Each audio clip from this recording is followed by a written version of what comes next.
आज हम देखते हैं न्यूक्लियस के बारे में। न्यूक्लियस जो सेल के सेंटर में, ये हो गया मतलब सेल हुआ, तो सेंटर में कौन रहता है? न्यूक्लियस। इसका डेफिनेशन क्या है देखते हैं। Nucleus is a small round and membrane bound structure. क्या होता है? स्मॉल होगा, राउंड शेप का होगा एंड मेम्ब्रेन बाउंड स्ट्रक्चर होगा। फाउंड इन सेल, सेल में मिलता है। The fluid inside the nucleus, जो फ्लूइड उसमें भरा रहता है। Surrounded by the nuclear membrane, nucleus के चारों साइड न्यूक्लियर मेम्ब्रेन से सराउंडेड होता है। इज कॉल्ड न्यूक्लियोप्लाज्म, उसको बोलते हैं nucleoplasm. It control the cell growth, जो न्यूक्लियोप्लाज्म होता है, जो न्यूक्लियस होता है, क्या करेगा?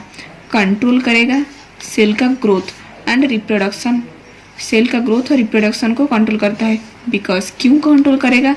It contain cells hereditary information, क्योंकि वो क्या कंटेन करता है? सेल्स हेरिडेटरी इन्फॉर्मेशन मतलब जेनेटिक इन्फॉर्मेशन। हेरिडेटरी इन्फॉर्मेशन मतलब जेनेटिक इन्फॉर्मेशन। अब देखते हैं एक important point. RBC do not possess a nucleus. RBC nucleus, RBC में मतलब न्यूक्लियस पोजेस नहीं, आरबीसी में न्यूक्लियस नहीं होता। Through they originated from the eukaryotic cell.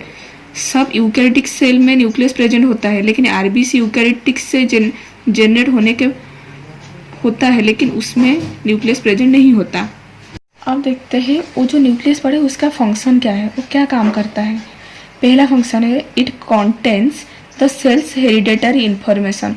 वो क्या कंटेन करता है? Cells hereditary information, genetic information. And control the cells growth, और सेल ग्रोथ को कंट्रोल करता है। एंड रिप्रोडक्शन, सेल ग्रोथ और रिप्रोडक्शन को कंट्रोल करता है।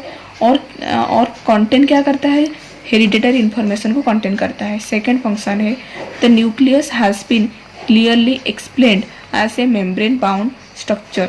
जो न्यूक्लियस होता है वो पूरा क्लियरली मेम्ब्रेन बाउंड स्ट्रक्चर होता है। That comprises the genetic material of cell. वो क्या करता है? जेनेटिक मटेरियल होता है। जेनेटिक मटेरियल किसको बोलते हैं? DNA. It is not just a storage compartment.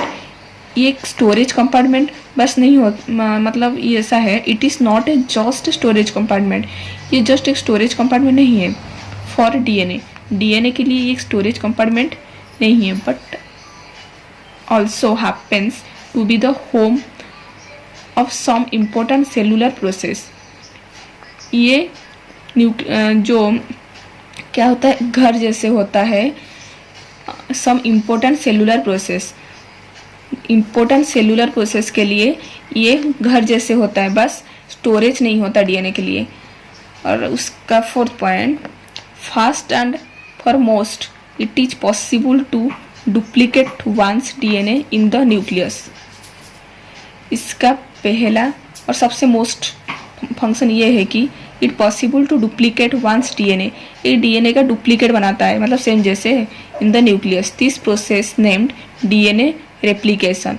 वो जो प्रोसेस है उसको बोलते हैं हम क्या? DNA replication. And produce and identical copy of DNA. क्या प्रोड्यूस करेगा? डीएनए जैसे सेम आइडेंटिकल कॉपी। और एक पॉइंट है producing two identical copy of the body. क्या प्रोड्यूस करेगा? दो आइडेंटिकल कॉपी। और host is the first step. इसका होस्ट होगा, दो आइडेंटिकल कॉपी बनाएगा।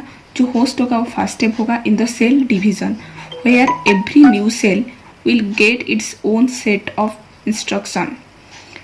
उसके बाद secondly, nucleus is the site of transcription. Nucleus क्या होगा? एक साइट में ट्रांसक्रिप्शन का काम करेगा। Transcription create different type of RNA. Transcription क्या क्रिएट करेगा? Different type of RNA. किससे? From DNA. Transcription would be lot like creating copy of individual. Transcription में क्या होगा? मतलब सेम ही, मतलब एक ये हो गया, ये इसका डुप्लीकेट कॉपी बनाएगा। तो ये हो गया lot like creating a copy, मतलब same to same of individual page of the human body. Instruction which may be moved out and read by rest of cell. The central rule of biology states that DNA is copied into RNA. Biology के rule के हिसाब से क्या है? DNA is copied into RNA. DNA किसका copy है? RNA का। RNA और डीएनए जो है कॉपीड इनटू आरएनए। आरएनए और सेम टू सेम कॉपी है। एंड देन प्रोटीन, और उसका क्या आएगा? प्रोटीन। So thank you.